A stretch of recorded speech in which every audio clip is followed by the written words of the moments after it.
Luluto ko ng adobong kangkong. Pinag-isahan ko ng giniling na manok. Ayan ko nalagay. Tapos, lagyan na natin to. Huwag niyong pansinin yung kulay ng aking kawali ha, kasi dyan ko yung pinag-isa. Ayan.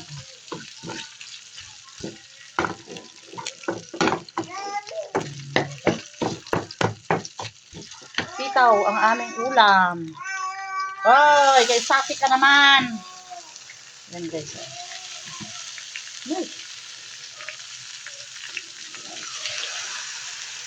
Sitaw. Adobo ko sa guys. Sitaw ang aming ulam. Mahal lang sitaw guys. 30 pesos isang balot. Yan guys, oh. Lagyan ko na ng toyo, adobo yan guys na sitaw. Nalagyan ko ng giniling na manok. Tapos, ano ko lang, pinino kong chop-chop pa.